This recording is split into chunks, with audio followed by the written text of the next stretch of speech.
Hello viewers, welcome to my new video. আশা করি আপনারা সবাই ভালো আছেন।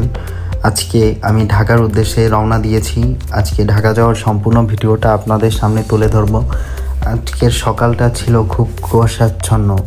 গাইস, আপনারা দেখতে পাচ্ছেন আমি ভ্যানে করে যাচ্ছি। আমাদের গ্রামের বাড়ি থেকে ঢাকা অনেক দূর, 120 কিলোমিটার প্রায়। আমার অনেক ভেঙে ভেঙে যেতে হবে। আমি ভ্যানে করে বাড়ি থেকে যাচ্ছি। আপনারা দেখতে পাচ্ছেন যে এখনও দুপুর 12টা বাজে, তখনও কুয়াশায় ঘেরা চারপাশ, কেমন একটা ঠান্ডা ওয়েদার। এই যে দেখতে পাচ্ছেন আমি আমাদের বাজারে চলে এসেছি। এই যে বাজারে একটা মোড়, আমি মোড় দিয়ে বাজারের ভিতর ঢুকতেছি। আপনাদের বাজারটাও একটু দেখাবো যাতে আপনাদের ভালো লাগে। আমি পাটখেলবাড়ি বাজারে চলে এসেছি। এই জায়গায় হচ্ছে আমার বাড়ি থেকে ভাড়া হচ্ছে 15 টাকা।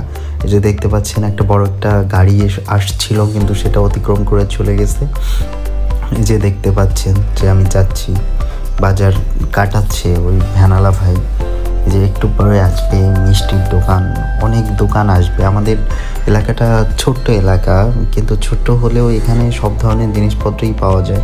এই যে দেখতে পাচ্ছেন ফলের দোকান, তারপর ওই যে জিলাপির দোকান, পরোটার দোকান, এই যে তারপর অনেক কিছুর দোকানই আছে, খাবারের দোকান আছে। কিন্তু দেখে সকালে খেতে ইচ্ছা করতেছিল, কিন্তু যেহেতু বাড়ি থেকে খেয়ে যাচ্ছি সেহেতু খাওয়ার কোনো ইচ্ছাই হলো না, চলে গেলাম আমরা। এরপর আমরা যাচ্ছি গাইন্দাসুরে যাব। গাইন্দাসুর থেকে আমরা বাসে উঠবো। গাইজ, আপনারা দেখতে পারবেন বাসে ওঠার ভিডিওটাও দেখাবো আপনাদের। আমরা এই যে গাইন্দাসুরের এরিয়ার ভিতর ঢুকে গিয়েছি। দেখতে পাচ্ছেন চারপাশে এখনও কুয়াশাচ্ছন্ন। এখন 1টা বেজে গিয়েছে, কিন্তু তারপরেও কুয়াশা কাটেনি। ওই যে দেখুন, ওই যে কুকুর দৌড়াই যাচ্ছে।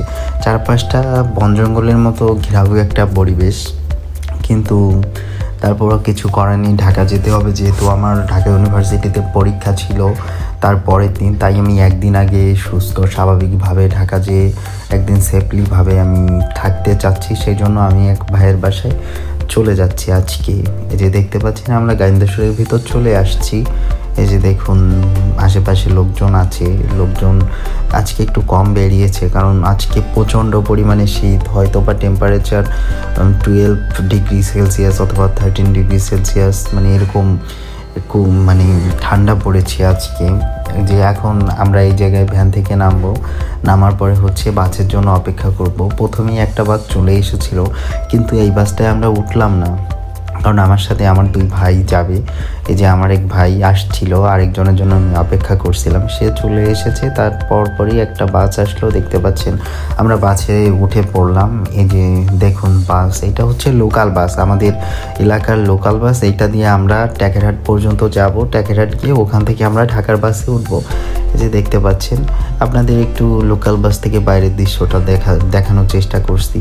এই জায়গায় হচ্ছে রাস্তাঘাটের কাজ চলতেছে, কনস্ট্রাকশনের কাজের জন্য কিছু কিছু জায়গায় রাস্তা এখনও ভালো না।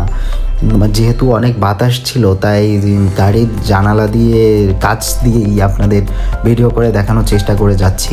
এই যে দেখুন, এই জায়গায় রাস্তাটা অনেক ভাঙা, বাট পাশে একটা পুকুর আছে, পুকুরে অনেক মাছ চাষ হয়। এই যে দেখুন, অনেক লোকই বাসে উঠেছিল, বাট মানুষ দাঁড়িয়েছিল। একটু পরে আমাদের কাছে হেল্পার আসছিল টাকা নিতে। এই যে দেখতে পাচ্ছেন আমরা ভাঙা রাস্তা ক্রস করে বড় রাস্তায় উঠে গিয়েছি। এই যে অনেক স্পিডে গাড়ি চলতেছে। এই যে দেখতে পাচ্ছেন একটা বিস্কিট ফ্যাক্টরি, আমরা ফ্যাক্টরিটা অতিক্রম করে চলে যাচ্ছি। বাসের মামা অনেক দ্রুত বাস চালাচ্ছে, কারণ তার টাইম হয়ে গিয়েছে বাস যাওয়ার। সেই গন্তব্যে যাওয়ার জন্য আমরা কিছুক্ষণের ভিতর ট্যাকেরহাট চলে আসবো। এই যে দেখতে পাচ্ছেন আমরা ট্যাকেরহাট চলে এসেছি। এই জায়গায় হচ্ছে আমাদের বাসের স্টপেজ, যে জায়গা থেকে আমরা বাস কাউন্টার, যে জায়গা থেকে আমরা টিকিট কেটে বাসে উঠবো। এখন আমরা আস্তে আস্তে করে বাস কাউন্টারের দিকে যাচ্ছি, যে কোন বাসে করে আমরা ঢাকার উদ্দেশ্যে রওনা দিব। আমরা প্রথমেই চলে গেলাম সার্বিক পরিবহনে।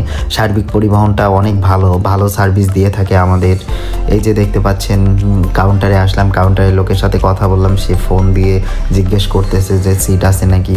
তারপর আমরা এই জায়গা থেকে 3টা সিট কেটে নিলাম কদমতলির উদ্দেশ্যে। গাইজ দেখতে পাচ্ছ অনেক বাস এই জায়গায় হচ্ছে আমাদের কাউন্টার। এই জায়গা থেকে আমরা ঢাকার উদ্দেশ্যে রওনা দিই। এই যে দেখতে পাচ্ছেন সেই বাসের হেল্পার আমাদের বাসের কাছে নিয়ে যাচ্ছে। যে জায়গা থেকে আমি বাসে উঠবো, আমি ভিডিও করতেছি তাই আমি আপনাদের সামনে ক্যামেরায় আসতে পারিনি। এই যে দেখুন আমার দুই ভাই আছে সামনে, তারা হেঁটে যাচ্ছে এবং তারা আপনাদের হাই দিবে, তারা তাদের পরিচয় সব কিছুই দিবে। এই যে দেখতে পাচ্ছেন আমরা বাসে উঠে যাচ্ছি সার্বিক পরিবহনে। তারা ভালো ছিল, ভালো একটা সেফলি আমাদের ল্যান্ডিং করাইছে কদমতলিতে।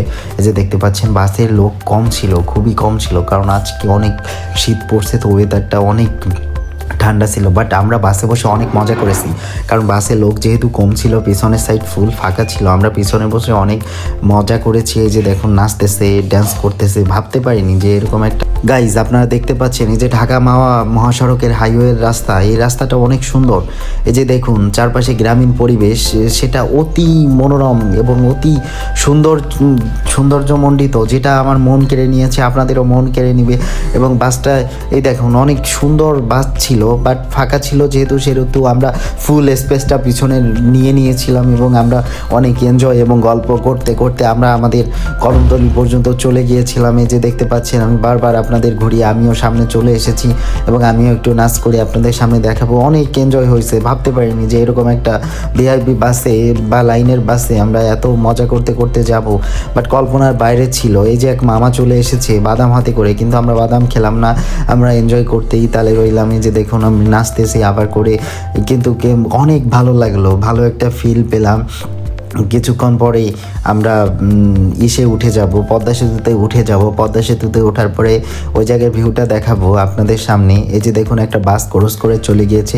এই বাসের মামাই বা বাস ড্রাইভার এত জোরে গাড়ি চালাচ্ছিল, গাড়ির স্পিড 110 থেকে 20 ছিল। এই যে দেখতে পাচ্ছেন পদ্মা সেতুতে উঠে গিয়েছি, কিন্তু পদ্মা সেতুতে আপনাদের বাইরের ভিউটা দেখাতে পারতেছি না, কারণ হচ্ছে আজকে অনেক কুয়াশায় ঘেরা একটা দিন আমাদের সামনে এসে হাজির হয়েছিল, সেই জন্য আপনাদের ভালো ভিডিও দিতে পারলাম না, কিন্তু কিছু করার ছিল না। তারপর যতটুকু পেরেছি ততটুকু দেওয়ার চেষ্টা করেছি।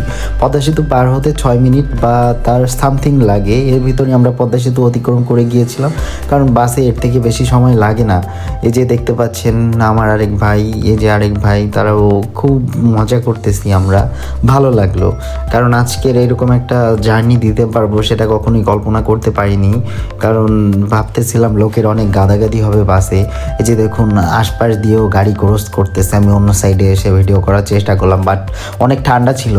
জানালা খুলেই জানালার কাছ দিয়ে উত্তরে প্রবল হাওয়া আমাদের ঠিক উড়িয়ে নিয়ে যাবে এবং কনকনে শীত আমাদের আঁকড়ে ধরেছিল, কিন্তু তারপরও আপনাদের উদ্দেশ্যে ভিডিও করেই গেলাম এবং আপনাদের শেষটা দেখানোর চেষ্টা করবো। এক দাদার সাথে দেখা হয়েছিল, সে আমাদের রেস্টুরেন্টে নিয়ে আসলো বাস থেকে নামার পরে, এবং আমরা এখানে বসে বিরিয়ানি খাইলাম, কিন্তু সময়ের স্বল্পতার কারণে আমরা এই জায়গার ওই ভিডিওটা করতে পারিনি। যে দেখতে পাচ্ছেন এক দাদা, সেই দাদা এই যে দেখুন আমরা স্টার হোটেলে চলে গিয়েছিলাম এবং এই জায়গা থেকে আমরা বিরিয়ানি খেয়ে আস্তে আস্তে করে তারপর গুলিস্তান থেকে আবার বাসে উঠে পড়েছি। এই যে আরেক মামা আমরা নিয়ে এসেছিল, যে দেখতে পাচ্ছেন আমরা বাসে বসে পড়েছি। বাস আস্তে আস্তে চলে, কারণ ঢাকা শহরে অনেক জ্যাম, কারণ ব্যস্ততার নগরী হচ্ছে ঢাকা। এই যে দেখতে পাচ্ছেন আমরা গুলিস্তানের ফুলবাড়িয়ার তলে ছিলাম, কাউন্টারের তলে। এই যে দেখুন পাশের ভিউটা আপনাদের দেখানোর চেষ্টা করলাম। আমরা ফুলবাড়িয়া কাটিয়ে আমরা শাহবাগ অতিক্রম করে চলে আসলাম অনেক দূরে। এই জায়গায় এক মামা উঠতেছিল বাসের ভিতর, সেই জন্য গাড়িটা স্লো করতেছিল। এই যে দেখতে পাচ্ছেন যে চারপাশে অনেক উঁচু উঁচু ভবন বা ইমারত দাঁড়িয়ে আছে খাড়া হয়ে। গাইজ দেখুন এই যে কত উঁচু উঁচু বিল্ডিং, এই বিল্ডিংটা হয়তো বা কোনো বিশেষ বিল্ডিং হবে, বাট আমি এটা ভালো করে বলতে পারলাম না, কারণ আমি ভালো জানি না। এই যে দেখতে পাচ্ছেন আমরা কিছুক্ষণের ভিতর বাস থেকে নেমে পড়েছিলাম। এই যে দেখুন বাস থেকে নামার পরে আমরা একটু খাবার খেয়ে নিলাম এবং তারপর আমরা বাসায় চলে গিয়েছিলাম। গাইজ আপনারা আমার পাশে থাকবেন, পাশে থেকে আমাকে চ্যানেলকে সাবস্ক্রাইব করবেন। আজকের মতো বিদায়।